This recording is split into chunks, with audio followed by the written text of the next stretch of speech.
Greetings and salutations, everyone. Welcome back to another episode of our interview series here at Neuroculture. I am your host, Ryan, and our guest this week is actor, comedian, and host, Mr. Jay Washington. Jay, how are you doing tonight, sir?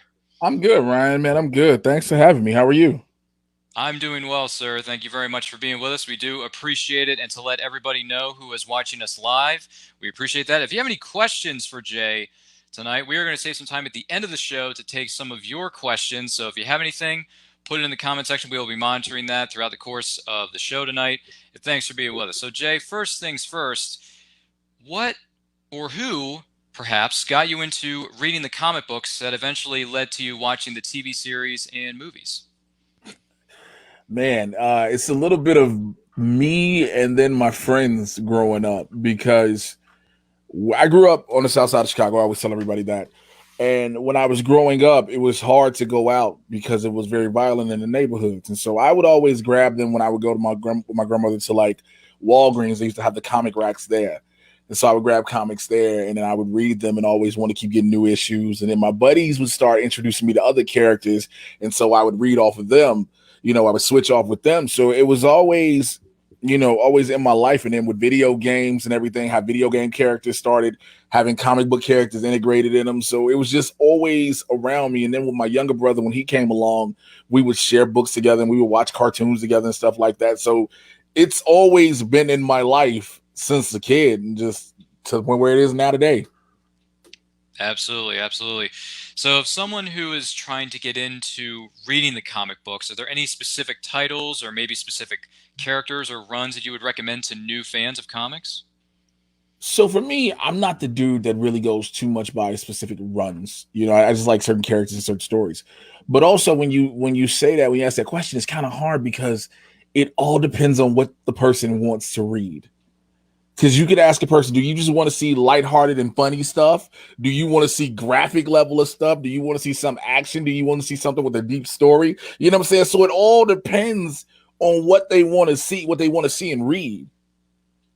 Yeah, absolutely. I mean, I understand everybody has different tastes and things like that, but is there like maybe one or two titles that you could say, oh, if you're a new comic fan, you should definitely like check this out if you have the time? Man, I'm always going to recommend the Maximum Carnage series. I love growing up, that was one of my favorites. I love Spider-Man. I love the introduction of Venom and then Carnage. And then to get the other five, I was like, let's go. I just love that whole run. Hmm. That's a good one. Definitely a good pick. Definitely a good pick.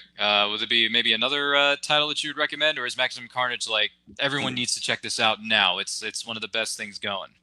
No, that wouldn't be, it would never be one of the best things going. It'd be one of the things I definitely recommend people check out. And of course, for me, another thing also, I would always go to a Black Panther run. I would always tell them to go to the issue 52 of the Fantastic Four when he's introduced and then go into things. And then if you really want to get a real good, deep Black Panther run, go to the Ta-Nehisi Coates run. You can go to a bunch of different ones, but I say the Ta-Nehisi Coates one is the one I would send people to. Definitely, definitely. Any comic book based TV series you think everyone should at least check them out, whether they are from the past or something that's airing right now today? Oh, that's a difficult one. Now that's where it's weird because it's so comic book TV shows, they're hit and miss. And when some are a hit, they're a hit. So it's like I can tell people go back through the Arrowverse, but it's hard because you got to give them certain seasons and everything. Like Arrow, I tell everybody the first two seasons of Arrow are arguably some of the best television ever done outside of just being a comic book show. But then I'll tell people watch Legion, but you literally have to watch Legion. Like Legion was one of those shows you couldn't just be like this and like, yeah, so what? And you had to be focused on the screen. Um Daredevil was one of the greatest things done the way Netflix did that. Daredevil was amazing. What other ones? Other ones. I always have people watch obscure ones just for the hell of it, just so they can believe this was a thing. There's Nightman. He was a Marvel character. He's on Amazon Prime. This dude got struck by lightning and had the telepathic ability to read the frequency of evil in a person's minds. He was a jazz player. Yeah. Wow. Yes. Can't say Yeah. I've heard of this character The before, but thing, now as I I'm said, it's interested. obscure ones. There are obscure ones, and it's like there's a lot of them people have never heard of, and so when people will forget that, people will be like, wait, what? And because I'll tell them that, and then I'll go like, oh, there's other superheroes that weren't just normal mainstream comic book characters. Like watch Mantis, like that was one of the things back in the day, and so these are superheroes that aren't comic books, but they're still a hero, and they never got the full just due. But Nightman is an actual character. I'm gonna have to check some of this out now. I gotta either read it or check out the series at some point. Gee whiz, that sounds really intriguing to me. And another run, the Christopher Priest run of Black Panther, the Oh. Ta-Nehisi Coates and the Christopher Priest runs, best two runs. Okay. All right. Good ones. Good ones. Definitely for sure. Now, we know that there's a difference between, and people put these lists together for themselves all the time. There's a difference between having movies that are your favorite movies and those that you consider to be the best. So some people say, "Oh, I like this movie because it's really good." But like for instance, in the Indiana Jones franchise, my favorite is Last Crusade. But if I had to pick which one I think is the best of them all, or the best one that's been made, it has to go back to the original, which would be Raiders of the Lost Ark. That movie is just so good Yes. in the way it's put together from A to Z. So to kind of go into that next question, if you had to put together a list of your top 10 favorite comic book based movies, what would you put on that list?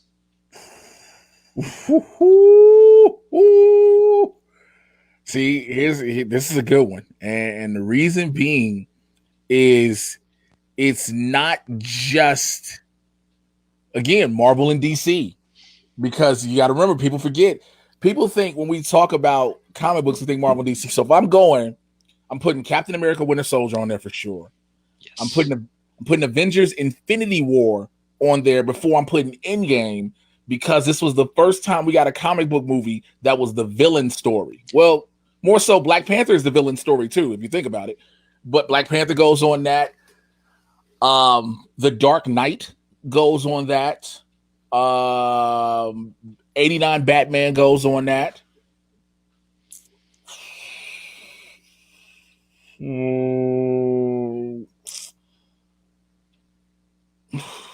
Because I don't want to, because it's so easy to go to the current ones. That's why I'm We, trying to. I think yeah. it's so easy to go what's currently in our face from the MCU and even the DC film universe. Um,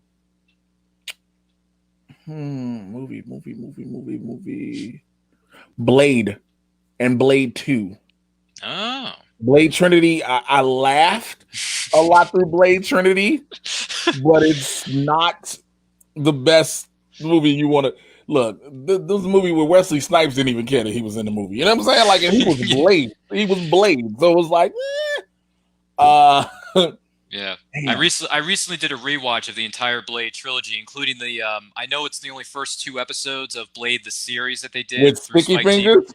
with Blade, was it Blade House of Chthon? It's on a 4-disc DVD set that I own. So I went back and rewatched all those, entries in the Blade franchise, and I'm thinking, wow, Blade Trinity is really bad. I Yes. forgot how terrible this was. Blade Trinity has, Jeez, for it's bad. me, it has the best line ever, which is the best disc ever in history. You horse juggling thunder cunt is the best disc Oh, line in history. it's Ryan Reynolds. It's cock juggling thunder cunt. It's you horse humping bitch and you cock juggling thunder cunt. And it's Yeah. like, where is that? Because those are two lines that make me wonder, were those written or is that Ryan Reynolds off the head? Wouldn't be surprised if it was put in there by Ryan Reynolds himself. I wouldn't be either. So yeah, so it's hard to give you 10 though, but like those are close ones I can think of. Yeah. I think at this point when you mentioned what was Blade 1 and 2, I think you're up to 7 now. Okay. If I remember the count. Yeah, 7. So you got 3 more spots you got to fill if you want to. If For you want me, to. this is for me. Howard the fucking Duck, and I'm sorry for swearing. Howard the Duck goes on it. Howard the Duck is a Marvel movie. It is. Howard, again, that's why Howard is now in with Guardians and all that. Howard's a Marvel movie. You got to realize who you got on here, Ryan. Because look, let me tell you something. That movie has one thing that we've never seen since. Duck titties. We've never seen them since. It's true. Okay, so you got that. Yeah. Um, Oh my gosh. comic Leah books. Thompson being in it doesn't hurt either. No, not at all. Uh, Teenage Mutant Ninja Turtles 1. Yes. Yes. Love that movie to pieces. People forget Turtles are a comic book. They started as a comic strip thing. And Mm-hmm. 1 is the best for me because it's so dark. It's close to what the comics were before the TV, the cartoon. Because Mm-hmm. the comics are dark. And so 1 gave you close to a dark version of that. And so I believe that's because I one love more. one more. If I'm just gonna throw one, I'm just throw the first Iron Man. Mm. One that started it off for the MCU. Mm-hmm. 2008. It's hard to believe it's been 12 years since that film came out. And we've had how many comic book movies come out since then? Like 40,000? Well, you Feels got to, like. and this is the first year in 12 years we've not had a Marvel film. We won't have a Marvel film hit the movie theater. That's right. The first That's year. right. That is very true. Yeah. Crazy. That's what pandemics do to you. They mess everything up. 2010, not 12 years. I'm sorry, since 2010, it's Oh been yeah. 10 years. This is the first time in 10 years we have not had a year with a Marvel film in theaters. That is odd because we're so used to getting some of these films from, especially MCU films, coming out every year. If not, they just keep knocking them out one by one. So it's pandemics. You ruin everything. Why? Yeah, But man. I'll say this: that list of 10, few surprises on there. I'm not going to lie, but it's your list. There's no right or wrong way to go about it. That's the best thing about it. There's And no also, right or thing wrong is, way to like, go. again, it's one of those. It's one of those in the moment lists because Sure. if you give me a day or two, the list is going to be completely different. It's very true. Yep. It's going to be completely different. So it really just varies the thought process, the mindset in the moment. That's true. That's true. And if you had to pick a few films on the flip side of that you consider to be the top 10 best comic book movies, do you have anything you would put on that list, or do you think some of the stuff you just named would probably end up on that list as well? Or not, maybe not all of them, but maybe a few of those would end up on that Oh yeah, for list. sure. Again, Winter Soldier automatically goes because it's arguably one of the greatest espionage films ever. You can take out the superhero element and you still have a dope ass movie. You take that out. Again, Infinity War for me, I'm always a fan of the villains. It's the villain story. That's why it ended the way it did. Like when a lot of people were like, wait, it's just going to end like that. Yes, he won. It was his movie. Absolutely. That was a heck of a film when I saw it. When you see it in a theater with 150, 200 people, it's something else. It's a moment. It's just one of those it's one of those communal experiences that you'll never forget. Dude, it's so surreal because again, I saw it, so I had the pleasure of going to the press screening to see it. So that's one reaction. Nice. And then some people are going to be kind of reserved because, of course, it's the press and whatever, different outlets, whether it's the actual press, blogs, pundits, critics. But then when you go in the theaters, the actual theater itself, opening night, to be with the general public and that response, because again, the moment, I will never forget the moment the snap happened and everybody just sat with bated breath. And when the first time you saw you saw Bucky go, and everybody was like, oh. And then the Mr. Stark, I don't feel so good. That just triggered waterworks everywhere. Because people were like, wait, this is not, it's not over. And you just keep seeing it happen. And then again, you get to the end where you get to the garden and you see Thanos just sit down and smile. And it just done. And so watch people, again, I've seen it already at this time, but I'm watching people around just like, wait, no, that's not it. That can't be it. That's in the movie. Like, no, there's more, right? There's a post-credit scene, right? Nope. Well, I mean, yeah, you get the post-credit scene, but it's like you get it, what I'm saying? But it's like, nope. It's not what you think it is. Absolutely. Yeah. The villain wins, and it's something that in certain cases, when people go to these movies and they see these comic book films, they're not really all that used to having the villain, excuse me, win at the end of a film. They're used to, yes, there's obstacles, yes, there's challenges the hero has to overcome eventually to defeat the villain or villains, depending on which Mhm. studio's putting it out, which character you're following throughout the story. But when Thanos snaps his face, and he actually did the snap, I'm like, wait a minute. We've I think heard that there's a was the biggest possibility thing he more was than going to do anything. it. We heard he may do it, but I didn't think it was actually going to go down. And when it does, I mean, like you said, everyone in the theater was like, "Did that really just happen?" And then everyone starts to dissipate and disappear with the dust, and we're like, "No, Because no, again, like you said, comic yeah, book fans, we know of that panel in the comics where you just see this. right." And so comic book fans are like, yo, they got to do the snap, right? Because he's got to kill everybody. And you're like, this is Marvel. They're not going to kill half of all existence. And then you just see him go, boom. You're like, oh, whoa. And then you see it happen. And you're like, okay, they did right by this. Absolutely, heck of a film. It is certainly one of the best. I mean, for me anyway. I think it's one of the best comic films ever made by any studio with any amount of characters because the way it all built up to that moment, it's insane. It's crazy. A lot of us, whether you're a moviegoer or a comic book fan, didn't know if it would be humanly possible to put something like that on the big screen, but it worked.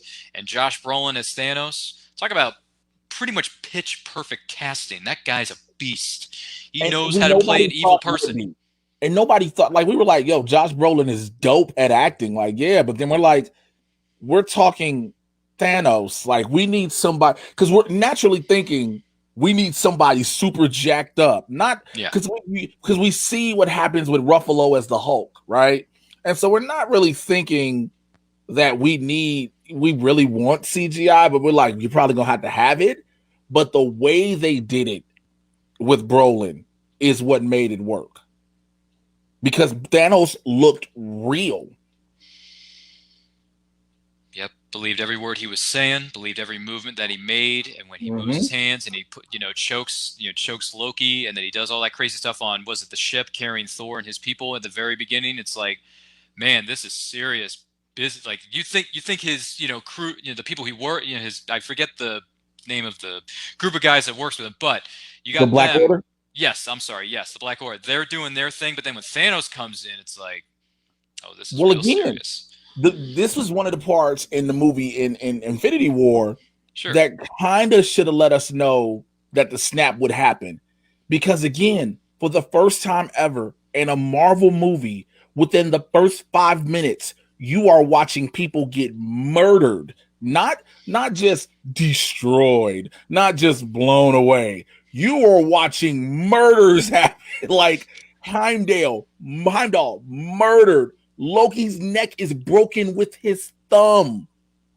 Like this is in the first 5 minutes of the movie.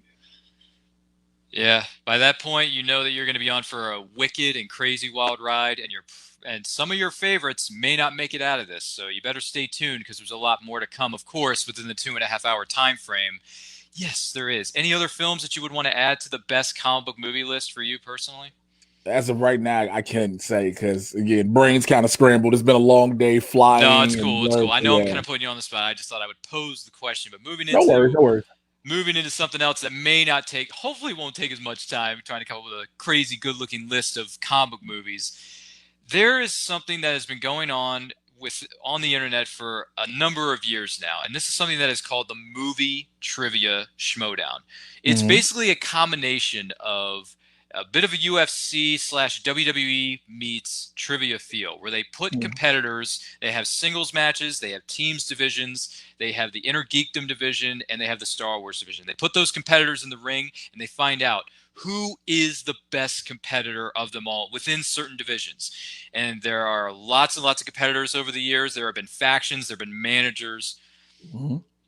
You're a veteran of that, and perfectly honest with you, I'm a big fan of the movie Trivia Schmodown because it takes some of the stuff I loved about pro wrestling when I was watching when I was younger, takes my love of movies and smashes them together into one juicy, good-looking sandwich, if I had to name it after a food item. So when it comes to the movie Trivia Schmodown, how did you end up getting involved with the MTS? So my integration into that comes through me being when I was doing Screen Junkies, when I Mm. was doing movie fights and stuff, because that's how I met Ken Knapsack. Because Knapsack was working with them, and I would always be on movie fights and I would do TV fights, and Knapsack was like, "Hey, you're a wrestler, right?" I was like, "Yeah." So we used to talk wrestling. He was like, "Yo, you should come check out the Showdown." He was like, "It's like wrestling, and it's with movie trivia." He was like, "Here's some links. Check it out." And so I watched a couple of I think I watched like the original Spectacular and whatnot. And so I was like, "Okay, cool." And so I went down. I went down one day to when they were recording to check out the show while it was being taped. It was fun. It was a great experience. And again, dealing with the movie trivia and answering the questions in my head and sitting with people watching the game and whatnot. And so I remember Christian came up to me, I think it was after that, and was like, "Hey, you think you could do this?" I was like, "I probably can." I didn't know, honestly, at first, how expansive your movie knowledge needs to be. Because, like, you can enjoy movies, you can enjoy film. That's the thing. But when it comes to the trivia of it, you have to be tunnel vision almost when you're watching a film. And so I did it. And then I remember when I first came down to do the promo and stuff, and Christian had heard about me. He didn't know who I was. And that's when I cut my first promo. And Christian was like, "Wait, what? How do you know how to do this?" I was like, "Yo, I've been a wrestler for almost 20 years. What are you talking about?" And he was like, "Oh, you'll get this completely." I was like, "Yeah." So like, what are you trying? Like, what do you want? Faces, heels, however that goes, all that. Like, I got it instant because I knew it because it's in my blood being a pro wrestler. And so I had my first match with I think it was Andreco. Yeah. I had my first match with Andreco. I lost that one, but it was fun. It was fun. I was like, cool, okay, cool. I get it.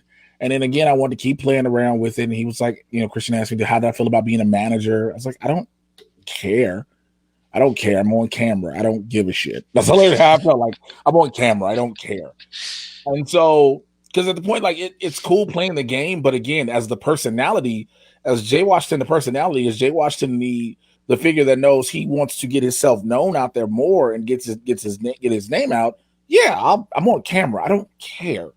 And so that's how that came to be, and like pretty much the rest is history. And then it got to the point where my schedule, I'd been fortunate to have a lot of good things start to happen. I'm saying post pre COVID, pre the world shut down. Yeah, Things were absolutely. rolling. Things were Yeah. rolling and things are going great. And they were taking up my time where I couldn't dedicate the time I needed to for that. And I started getting back in the ring. So I'm wrestling more again. I'm back in better shape. So I'm wrestling. I'm doing stand up. I'm acting. I'm booking commercials. I'm booking TV show roles. I'm doing all this. I'm appearing on a bunch of networks. I'm hosting my own thing. It's go, go, go. And I don't have the time. So I pull back, but I get to watch still and see what goes on. And then I got asked to be the advisor because I was supposed to be one of the managers for the season. I was like, yeah, I can do it. But again, you know, overloading on everything with everything I had. And then also more so than anything, being a father. That's my first and foremost thing. That's my number one thing above anything. And so I had to pull back and he was like, hey, you can be an advisor to Swag since you and Winston got this thing, y'all doing this stuff together. I was like, that's fine, whatever. And so that's been the case, man. Again, it's, people ask me, yo, will you ever come back full time? Like, I don't know. If the door opens, possibly yes. I've done a couple of the exhibition matches. I did the Back to the Future exhibition match, had a ball with that. I've done MCU matches, of course. Anybody ask, I'm doing that. So I've had fun doing those. But as far as being back full time, I don't know. But again, it's amazing to watch the elevation of it and the growth and the evolution of it, especially with the partnership with Skybound and seeing how much is put on and the bringing in different people and again, Kevin Smith was always eventually a thing to happen for sure, but getting Jericho involved has been a big thing. All these different things. Absolutely, absolutely, and it's great to see what it has become, especially within the last 2 years alone. It's been insane with the number of factions and the number of competitors that have entered the ring, and we got a lot of them coming up from the fan leagues now, and they're making names for themselves, and they're going after those belts, those shiny belts that people want to have around their waist. At the end of the day, because that's the thing about certain. I think this is the thing with all sports. If you're going to be in anything, the key is to be the champion. You want to be the best. And if you don't want to be, because that's a saying that I've heard over the course of time, especially when I was watching pro wrestling, if you don't want to be the champion, why are you here? If you don't want to be the top person in the business, it's kind of like, why are you here? But then again, I'll tell you why. I'll tell you why. When it comes to wrestling, sure, you make hella good money. You don't that's have to true. be. You don't want. You want to be the number one guy, the number one girl. You want to be that person on top. Get the endorsements, to have the theaters, the movie studios, and the ad executives coming to you. You want to be that person. But if you can't be that person by what them letting you, but you can be that person on a whole nother level and still make that, what's wrong with it? Again, I bring up the New Day in that situation. Yes, Kofi Kingston was WWE champion, but the New Day been rolling for the longest. Kofi was the champ. New Day has been 8-time tag champs. They're still rolling. They stay relevant. But when it comes to the Showdown, of course, you have those who've been champions, those who are champs, and those who are like, what's that crutch? What's that hump for them to get over to be the champ? Because if they get over that hump, you're like, man, but you still ride with them. You still like, yo, I believe in this competitor. I believe in this person. You have that, when it comes to Star Wars. Yeah, people like, yo, who is really going, at the time, people like, who gonna knock off Alex Damon? Then you get Ace Cabrera come in and you're like, oh, okay. And now you're like, who gonna do this? And then you start having those inner geekdom for the longest, when it was like, okay, cool, this is going around, this is Mike, this is Rachel, blah, blah, blah. Then here comes Kevin Smets. And you're like, wait, what? Who's going to actually beat him? And then you finally get somebody in Chandru. So it goes, and it shows that, yeah, people believe in this and people do want to be the top and fight for it. And again, the community behind it is great as well. Absolutely. 100%. I mean, before I go to my next question, one of my favorite things about the movie Trivia Showdown, with the personalities that they have with certain competitors and certain factions and all that, I'll say this right now. I'm a big Corruption fan. I'm a huge, I will be Corruption. Honestly, to me. So in other words, what you're telling me, you like to make a lot of terrible decisions with your life. I got you. Cool. No, not necessarily. No, it's fine. No, I've been a fan of the Killer Kalinowski ever since he came through the door. Ever since he had his first match with I believe it was Ashley V. Robinson at the time. Mm-hmm. Ever since he came through the door, I've been a fan of Mike Kalinowski since the very beginning. So in a way, Mike Kalinowski with Corruption, I'm ride or die. Like, I'm going to be corrupt. To me, Corruption reminds me of, and people may disagree with me on this, and that's fine. This is just the way I interpret it. Mm-hmm. Corruption reminds me of the NWO days, or the NWO Wolf Pack, because they got that red and black in their colors, in their shirts, and the way they carry themselves. And Shannon is a great manager. I'm not going to lie. I think Shannon is incredible. Kalinowski, leading the pack with his partner Chance, incredible. And they're the team champs right now. And congratulations to Corruption, because you guys rock it. And then you got other members of Corruption, such as, was it Marisol, and you got the Coyote, Adam Collins, who are coming up. It's insane. And Corruption, I just want to let you know, Corruption 4. When you're Corruption for life. That's just how I feel. And yes, I do have a Corruption t-shirt in my wardrobe. It's true. I'm really mad you actually tried to compare them to the NWO. I think more than anything else, as somebody with wrestling in his veins and his DNA and the business, I wouldn't compare Corruption to the NWO because you know what? If you would go the initial inception of Corruption, maybe. But I wouldn't put it now. They're now like later years DX. Yeah, I can certainly see that for sure. But that's just my favorite. That's my favorite faction. I wish for nothing but the best.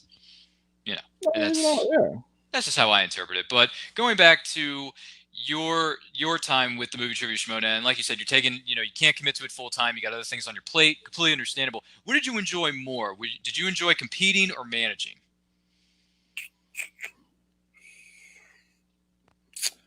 Managing. Here's why. Mm-hmm. Competing requires time, and not just time on the desk when you're compete on the table. Excuse me. It means rewatching movies not to enjoy them. It means rewatching movies to try to take notes consistently and dedicating a lot of time to that. And I don't knock the people who do it all the time. I just know for me, I can't. Because I know for me, my brain, I have I have OCD and my brain runs off ADHD where I can't just be that. But if I'm watching a movie, I need to watch it to watch it. For me, knowing I have to force myself to watch it to study it, like bit by bit, it takes the joy of watching it away from me and it takes the interest away from me. Being a manager, I get to do what God has given me the ability to do, and that's use this mouth. I have been blessed with the ability to go and know how. All you gotta do is tell me where you want me to go with it, how long, and I can go there. It doesn't matter. Tell me, like if you tell me go this far, but don't cross the line, cool. If you tell me go as far as you want, cool. And so being a manager in the Showdown allowed me to do that. It allowed me to pump up people who didn't have those personalities at first. You know, Janine was there, but I think I helped brought out a lot of Janine. I helped Brienne have a little bit more oomph to it than she normally has. Stacey was always there. Ethan Irwin was the main one that Ethan was just real laid back, cool. Ethan Irwin and I were together, and Ethan just started loosening up, and now you get this whole different level of Ethan Irwin. And so that was one of the things also. I got to help bring something out of people that either they didn't know or you all didn't know they had. Yeah, and I will say, going back to your time as a manager, and you were cutting promos, and what was it, dissing or throwing comments at certain competitors. I really liked some of the jabs that you threw at him, and also. Was this a last minute thing, or did you plan to say these words ahead of time? At the very end of your promos, or when you were with your fellow competitors within your faction, you'd always say, "There's only two things you can do about it. That's nothing, and deal with it. Damn it! Did that come up at the last minute, or did you plan that in advance? That came up. That was something I would actually cut in wrestling promos. So that was from wrestling promos, and that was something that if I was going to do this, if I was going to do this thing in the Showdown that is part wrestling and movie trivia, if I'm going to have the part of me as a wrestler, if I'm going to bring the Urban Gladiator part of me, that's the one thing I will bring is the catchphrase. And so that goes back to my days wrestling as Team Damn It, myself, Willie the Bomb Richardson, Ivan Ortega, Sal Ortiz, GQ, Sam Ryan, all these people. And it was like I brought that back with me. So that was always there. That was the stamp. That was the button, that was the stamp on whatever I said. That was to let you know it was done. There's nothing else you can say about it. I'm done. Boom. That was the mic drop.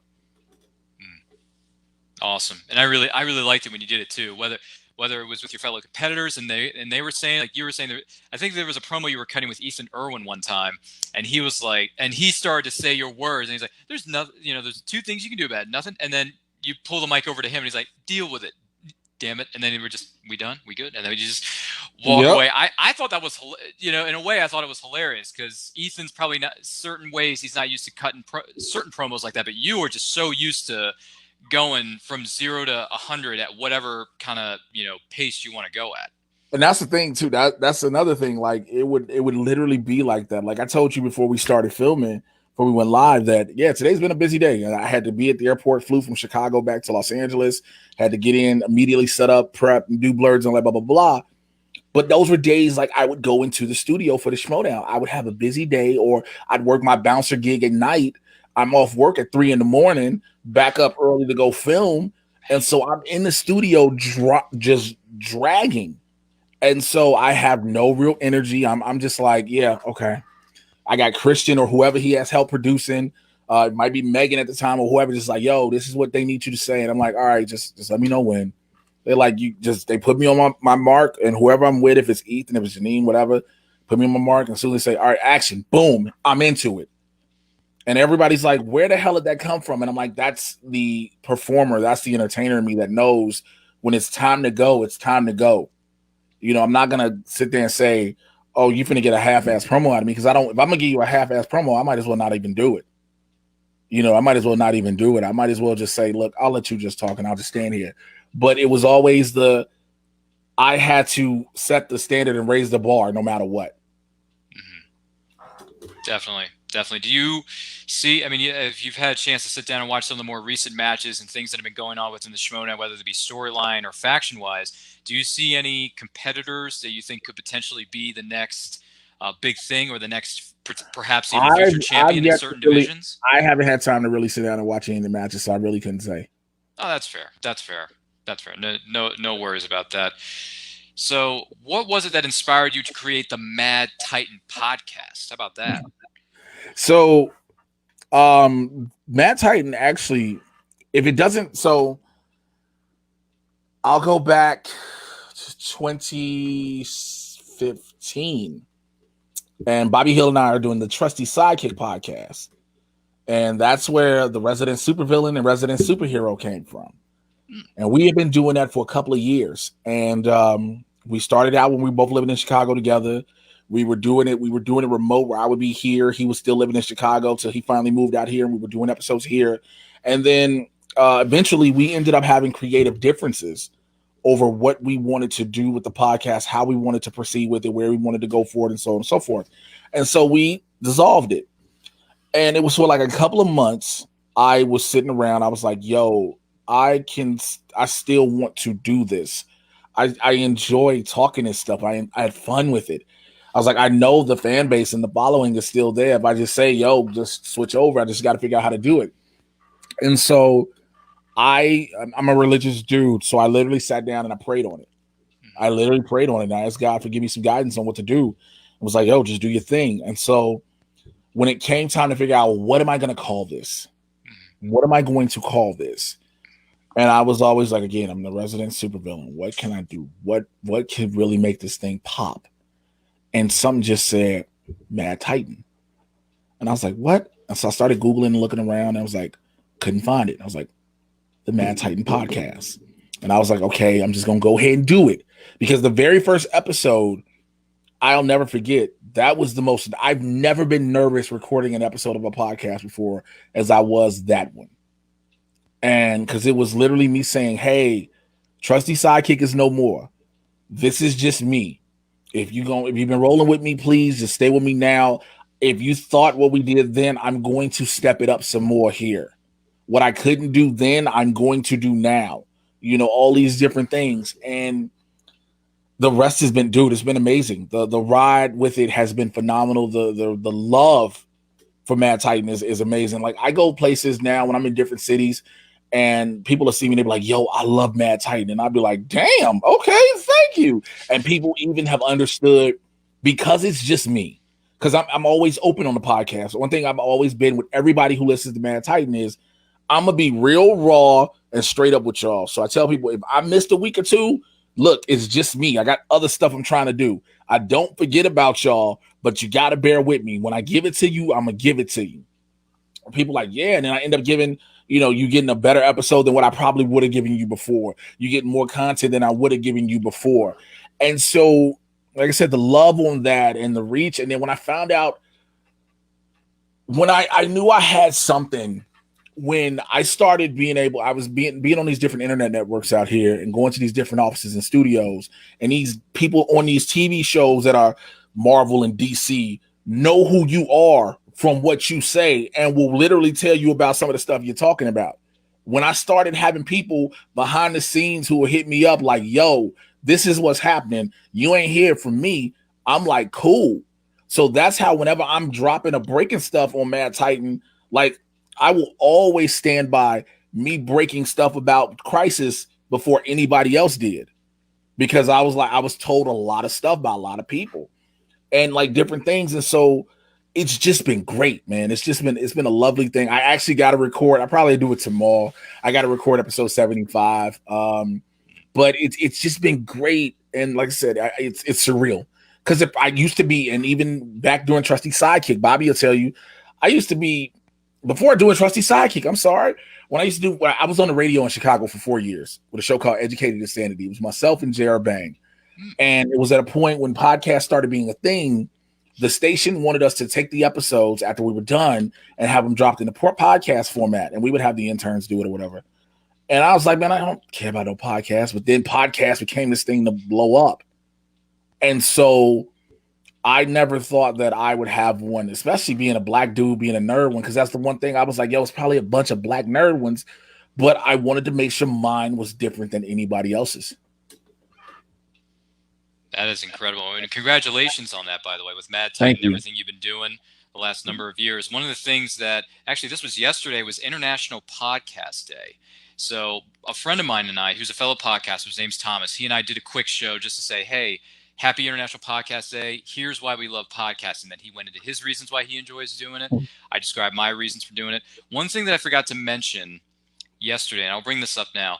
Every time I do a podcast, whether it's this one with the interview series for Nerd Culture or it's my other podcast, which is the Nerdcast, where I review movies past and present. Since I'm a bit young, I'm behind on a lot of movies. So I sit down and I watch as many movies that I've missed out on or that I really want to see that I can. And then I share my thoughts and feelings about those movies on the podcast because I've loved movies since I was 6 years old. I'm not going to lie.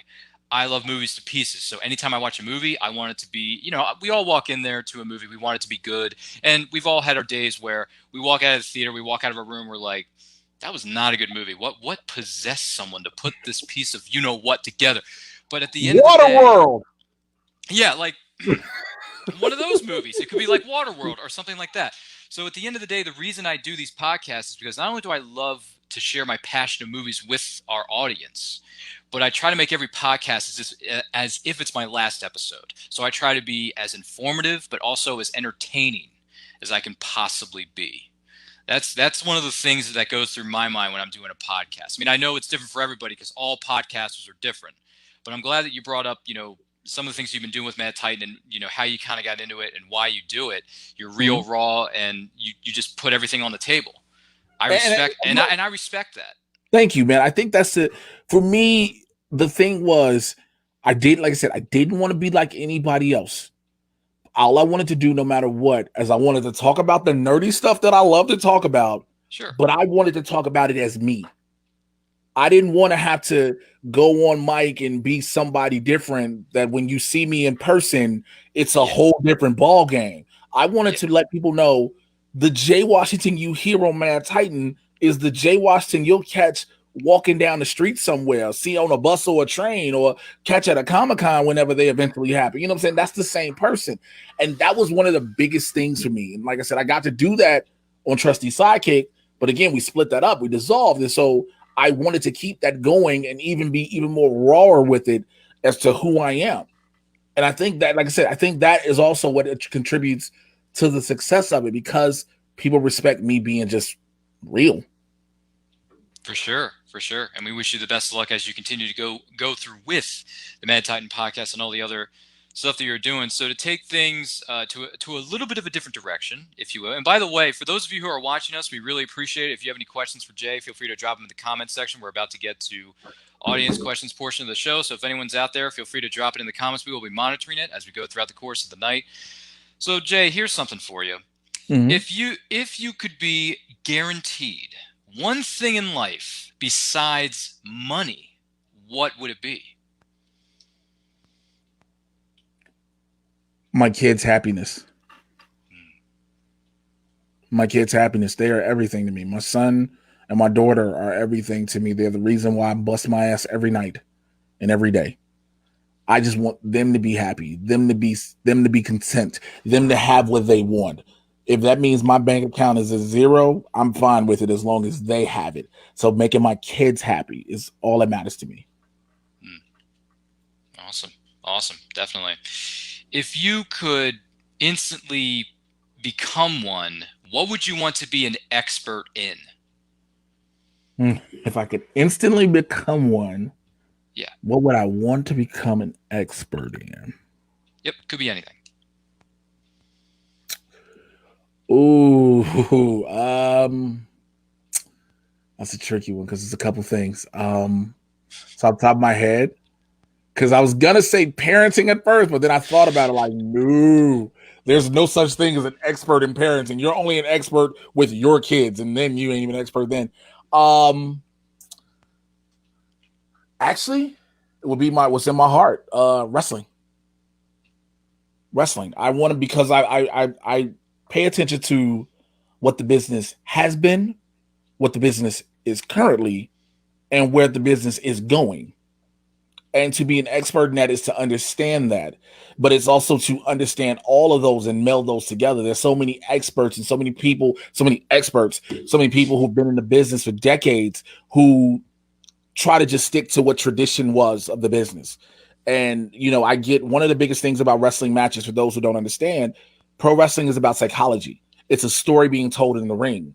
And now you have a lot of matches that don't have psychology. They don't, some things don't make sense. And the problem is, and I use that term loosely, the business has evolved. So it kind of steers away from that, but you still have those who want to keep it that way. So you have to find that meld in the middle. So if I had to be an expert at anything, it'd be pro wrestling. Nice. Just out of curiosity, with pro wrestling, what's the name or what's your finishing maneuver when you're wrestling in a match? So it's two. One, there's a Death Valley driver I call a Code Blue because my wrestling name used to be Trauma. The other one is a spinning Uranagi I call the Welcome to Chirac. And I only took the name. So the only reason I call it Welcome to Chirac is because, so when I was wrestling consistently, I was the Urban Gladiator Trauma. That was it. Okay. Was wrestling as the Urban Gladiator Trauma. I was part of Team Damn It. Then I became a member of the Soul Touches. You know, it was Urban Gladiator Trauma with the Urban Sensation, the Urban Idol, Hot Chocolate, all that. That was blah, blah, blah. These other people. And when I had to step aside from wrestling due to my neck injury and allowed, you know, stand-up started happening, acting started happening. And I started building that career. And that career started building out and started trying to take it seriously again. Being Jay Washington was the thing. I had to be Jay Washington, but the Urban Gladiator's coming with me, right? So being the Urban Gladiator, Jay Washington. Well, one of the things when I got back into wrestling, Jay Washington has done, one of Jay's major things he had done was be in a major motion picture. He's one of the stars of a major motion picture. And the major motion picture, Spike Lee's Chirac. Well, Chirac is also built based upon the south side of Chicago, where Jay is from.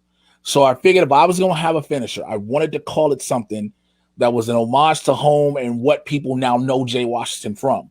Because there's so many people who know Jay Washington as the internet pundit, the nerd, the geek, the movie trivia Showdown manager, the stand-up comic, the actor who forgot that Jay was a wrestler. So if I had to mix all that and give you someone who he is, Welcome to Chirac was that's the finish I would do. Well, that's Nice. now too. Sure. Yeah, and I remember when I was watching wrestling, Death Valley Driver. I do remember that maneuver. I know other wrestlers have done it, but one of the first wrestlers I saw, you know, put the Death Valley Driver on somebody was Perry Saturn. Yep. It was one of the first wrestlers I remember seeing. Yep. And it's all about doing it the right way to make it look impactful too. Yeah. Because anybody can pick them up, boom, driver. It's all about when you take them, cradle them, and bring them down with you, but you protect them and everything, so it looks devastating. Oh yeah, for sure.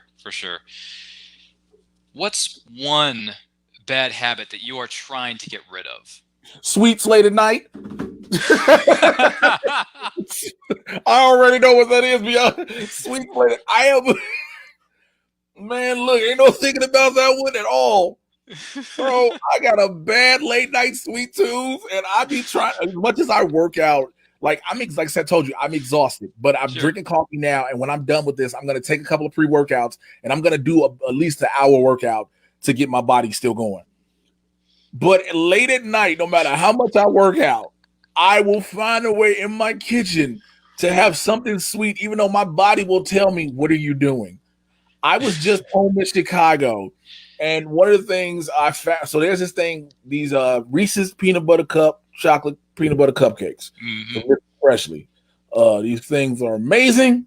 They what I consider a blessing of the angels, but in all actuality, they are packed between the Lord and Satan. And I know I shouldn't have them, right? No, I shouldn't. But I was like, damn it, I see them, and I know I can't find them in Los Angeles.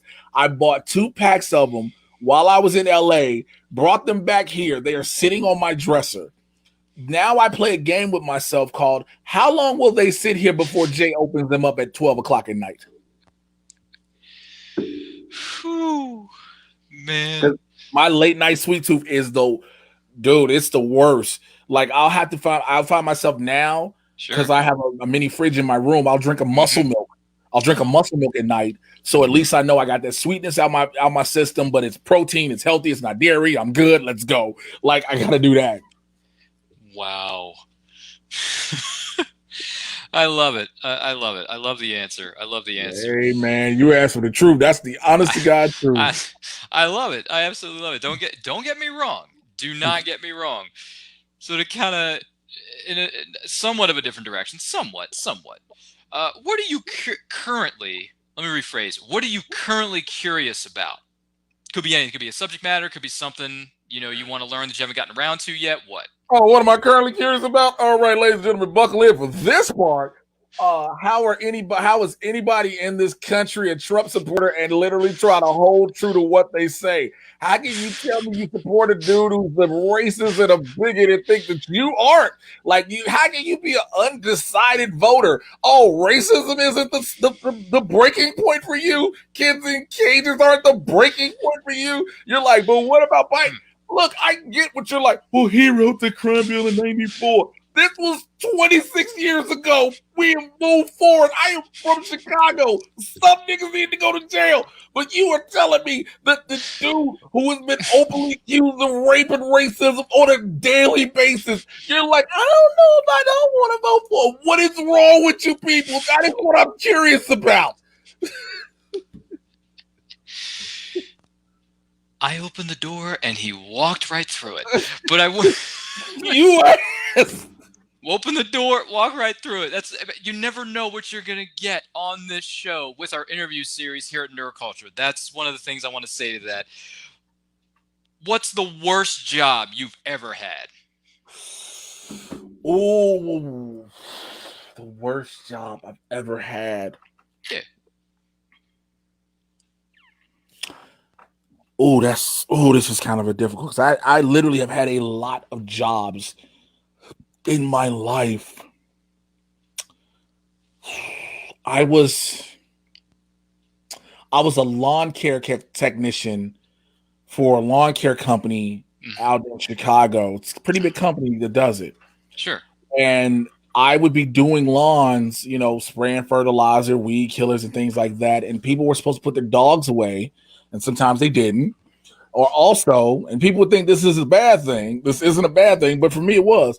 I would hear a lot of people having sex in the house while I'm doing lawn treatments, and I'm nosy, so I try to listen and see, and then I'm burning up lawns with fertilizer and weed killer because I didn't sprayed it in one spot too long, because I didn't heard something that sounded like he didn't hit the bottom on this chick, like he didn't, and like I'm like, oh, word, and now I'm sitting there spraying fertilizer in the wrong spot. I done killed the lady's roses across the way, like I done did some things. Then I had a prostitute come and try to solicit me while I was putting gas in my tank.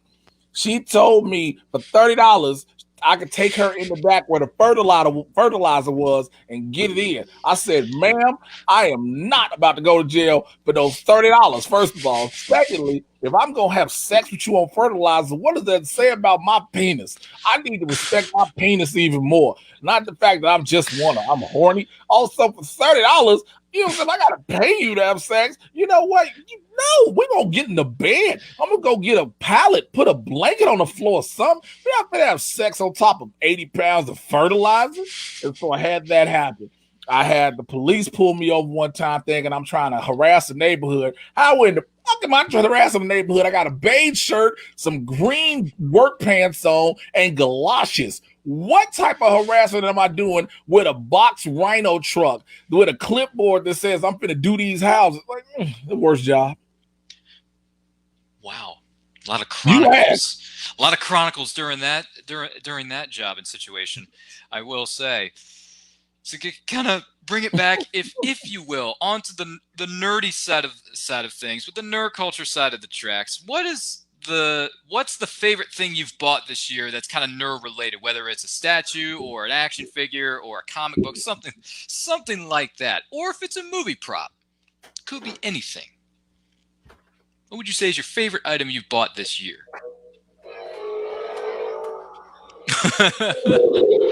Why am I not surprised? Let me tell you something.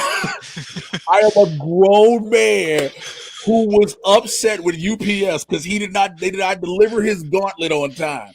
I kept calling the local UPS place, where is my toy? And I made sure when it came, I grabbed it out the box and I was just.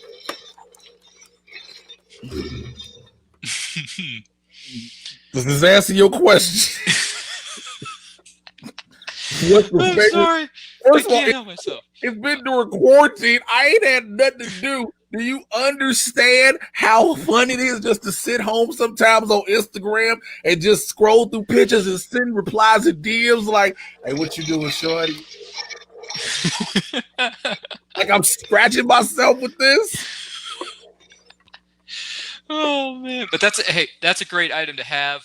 I've seen a few other people buy the Infinity Gauntlet, whether it's before or after after the movie came out, and everyone was going crazy buying anything and everything Infinity War. Whether it's the Infinity Gauntlet that you have, the Funko Pops, which Funko Pops is a whole other animal. I had to catch myself.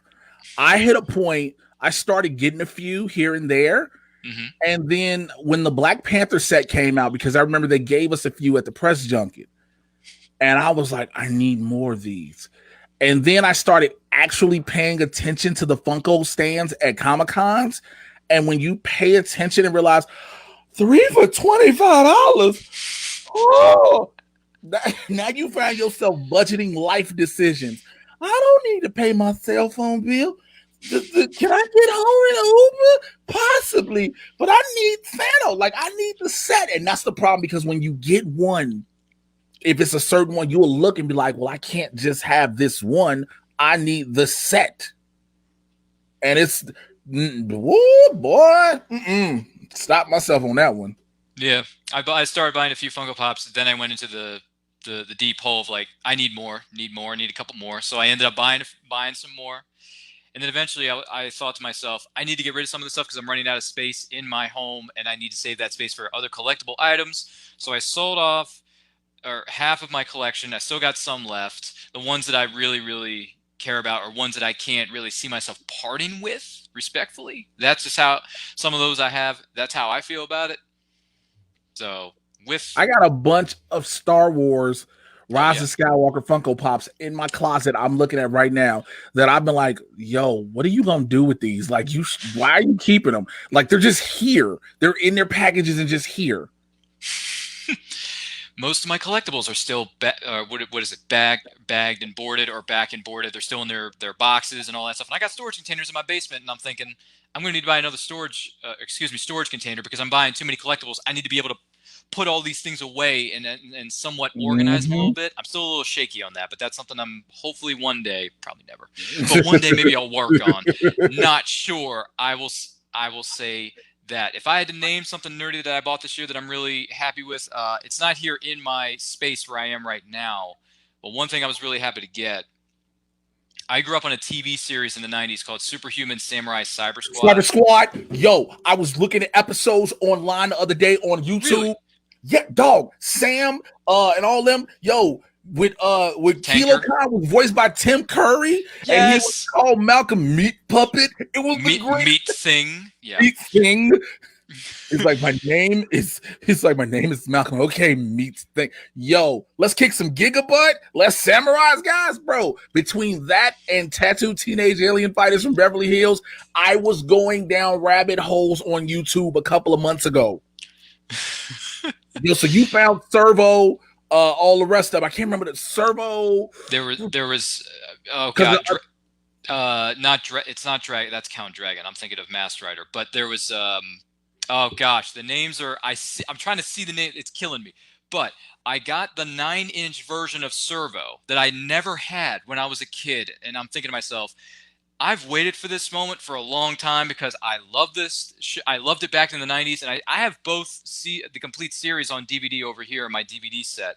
So I have the DVDs. I have the 9-inch. Was it Servo? I have the Samuraizer that Sam wore on his wrist when he had the Samurais. I got that. I got a few of the other, was it the different pieces or the Zords, if you will, of, whether the ones they were Tanker. I'm trying to remember the names of them. Yeah, there was Tanker, Sydney, and Amp. Yep. So, yeah, I forget the names of the other Zords, and I apologize for that off the top of my head. But That's one of the nerdy items that I bought this year that I'm very happy with because I never Where had did it when you I was a find kid. that? It was actually through Instagram. There was an Instagram account. I believe it's Spokane Toys and Collectibles out in over in Washington. And this guy has all these different toys that are somewhat hard to find. He had like an entire stock of VR Troopers Dude, toys, like I was the watching. So Jet that's Cycle. on Netflix. Yeah, he had the Jet Cycle. He had all the original figures. He had the super figures when they came out with different pieces of armor for Mm. Ryan and JB Reese and Caitlin Starr, who, by the way, Caitlin Starr, I had a crush on you back in the 90s. And if you ever come to a convention, that'd be nice. Just So saying. Ryan Steele was actually supposed to have been Jason David Frank. It was actually supposed to have been Tommy. That Yeah. was supposed to have been his series. Yeah, but there was the unaired pilots on YouTube, actually. Yep, it was originally called Cybertron. Yep. Again, we can go down this rabbit hole if you want. Let me tell you, when I found VR Troopers on Netflix, I think I watched like the first 5 episodes, but then I realized, oh, this is terrible looking now. Yes, I bought the first 30 episodes on DVD because Shout Factory re-released all the Power Ranger series, all the VR Trooper series, including Big Bad Beetleborgs. Let me tell you something. I was the other day, I was leaving from the gym. Sure. Because I visited one of these speakeasy gyms out here. And I was all of a sudden waiting on my lift to go home, and my brain just went, 3 typical average kids inside a haunted mansion. Just by chance, they free to ghosts who made them Beetleborgs. I just started singing the theme song in my head. Again, do you understand that this is what all goes through this red man's head?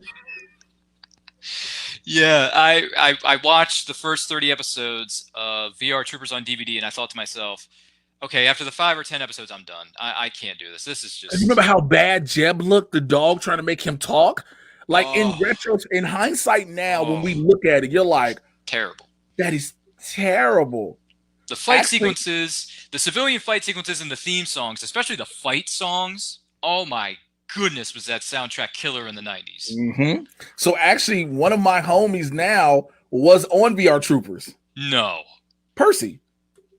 Oh my gosh. Yeah, my homie Aaron is Percy on there. Oh my.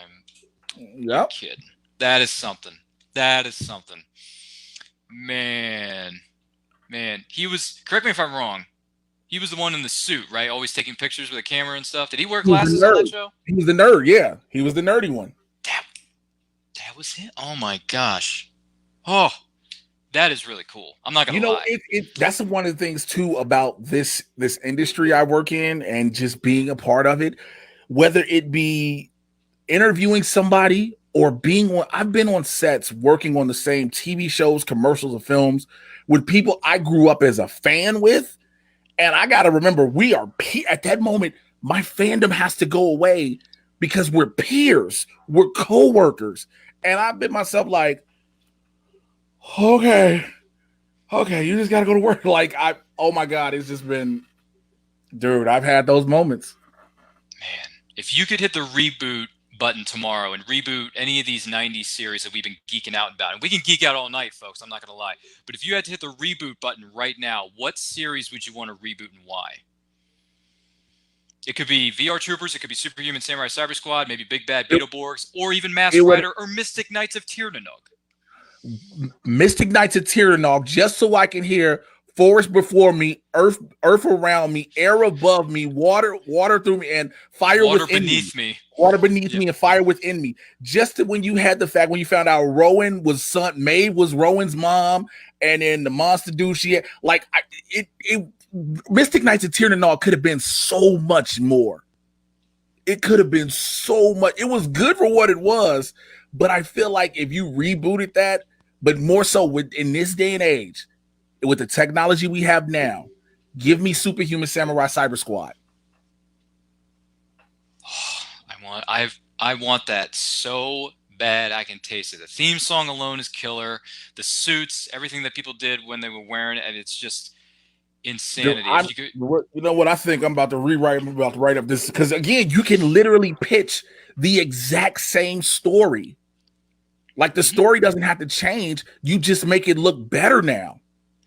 Yeah, and one of my things I wanted to happen when I was younger, when these shows were originally airing at the time, I would have liked to have seen Samurai Cyber Squad cross over with VR Troopers, because they're all about going into computers and digital and virtual realms. Yeah, because that's the one. That was the one thing about Servo and all of that. Like, outside of the computer, he's nobody. Just a kid. He's just Sam. Yeah. He's not a superhero until he's digital. Yeah, I would have loved to have seen that crossover. And if they do ever reboot Superhuman Samurai Cyber Squad, please, if you can get a VR Troopers cameo or maybe a bit of a crossover somewhere in there, I don't know if that's possible. Because aren't they all Saban? I don't think Samurai Cyber Squad is. No, Samurai Cyber Squad wasn't. That's why. So yeah, that's why it would be harder. VR Troopers could have crossed over with the Power Rangers easily and with Mask Rider. Yep, because they all were Saban. Yep, the rights are at the time they were being held by Saban. With Power Rangers going to Hasbro now, I'm not sure who owns the rights to other properties. Yeah, not sure. That's a bit of a confusing situation, but hopefully one day we'll get our reboots, because I would love. Yeah, because I don't think you couldn't reboot Big Bad Beetleborgs today. It would not go over. Yeah, probably not. That music video in Curse of the Shadowborg, when they perform the actual theme song to Big Bad Beetleborgs and they have a whole musical number. Yep. I really like that. I really do. I'm not gonna lie. And it is on YouTube, so in case you have no idea what we're talking about, go ahead and look at it on YouTube, because I'm telling you, if you grew up in the 90s, you'll love it. If you didn't, you may look at it and think this is. And if you want to see something terrible in the 90s, check out Tattooed Teenage Alien Fighters from Beverly Hills. 100% yes. If you want to check out something that is just, if you want to check out something that you're like, oh, this is what they mean when they say Hollywood will greenlight anything. That is very true. That is very true. Well, as far as questions from the audience goes, thank you very much for those of you who are joining us tonight, and for those of you who have been sharing this and, having a good time along with us. We are actually going to wrap things up here, but before we go, Jay, any future projects you can tell us about? As of right now, nothing major. I got some things in the works. Winston and I have some things in the works. I got some things in the works. We're just waiting to see how the world plays out, to see how those play out. Because it's one of those things where productions are happening, but with this everything the way it's going on, so you can't really tell. So I would say literally stay tuned. A lot of people in LA and stuff say that, like, no, legit, there's some things, but it's like everything around us has to happen. You know what I'm saying? So please check that out. Other than that, you can right now. One of the biggest things for me right now is if you have not checked the season premiere of The Weakest Link on NBC, you can check that out on Hulu. I am on the season premiere. I have a fun time. Let's just say that on The Weakest Link. I basically took Jane Lynch's show for an episode and made it the Jay Washington show. Yeah, I actually caught that on your Instagram that you were appearing on The Weakest Link, because I noticed you were rebooting it and bringing it back with Jane Lynch as the new host. Mm-hmm. And when I saw you, I'm like, oh my goodness, Jay's on this. Well, I was going to watch it originally, but now I really got to see this now. Yeah, man, it was a great experience. It's been so amazing, the response I've gotten. Again, I've done so much stuff in my career. I'm blessed and fortunate enough to have done so much cable TV, streaming, internet, film, but my first time being on national television. And so it definitely was a great experience. Yeah, big moment for you. So where can everyone find you on the interwebs, good sir, for everything that's going on? Yes, instantly. You can find me on Twitter and Instagram at Mr. J Washington. It's MRJAY Washington. You can check out my YouTube channel if you want, youtube.com/JAY-Washington80. I got to find some more movies to be reviewing. I used to do a bunch of movie reviews when there were movies happening. That was the thing. I was doing a bunch of those. And also I'm doing a lot of TV show reviews as far as comic book TV shows. Well, guess what? I need those to happen. They have to happen, but they'll be there. But what is up there you see the scene. If you want to join and support my patreon.com/Mr. J Washington. It's my super villain squad. And for people who join in my $25 and up tier, it's my one-on-one with the super villain series. And what that is we sit down for at least an hour and talk about whatever they want to talk about. It's not about me, it's about them. And I've had some of the best conversations I've ever had with them. And so all of those episodes are up and available on my YouTube channel. The Mad Titan podcast, of course, everywhere you get your podcast from. I get you caught up on all the things happening in the Marvel and DC live action and cinematic universes. It's Barbershop Talk for Nerds. Come on in that convo. And every Tuesdays Wednesdays and Thursdays, 2 p.m. Pacific, 5 p.m. on the East Coast. Blurs in the Hood. Myself and Winston A. Marshall. We cover the world of pop culture news, everything in between. It's two black dudes, two black nerds, and we are unapologetically black, but we have a great time, a lot of laughs with that. Every Monday, catch me on Game Time with the Outlaw John Rocco on the Outlaw Nation YouTube channel. And as of right now, that's all I think I can think about. My goodness, you're a busy man. But we want to take this opportunity to thank our guests this week, Jay Washington, for being with us here on Nerd Culture as part of our interview series. Some of those interesting questions that I posed to Jay a little bit earlier on, those are actually, this episode is powered by Poddex.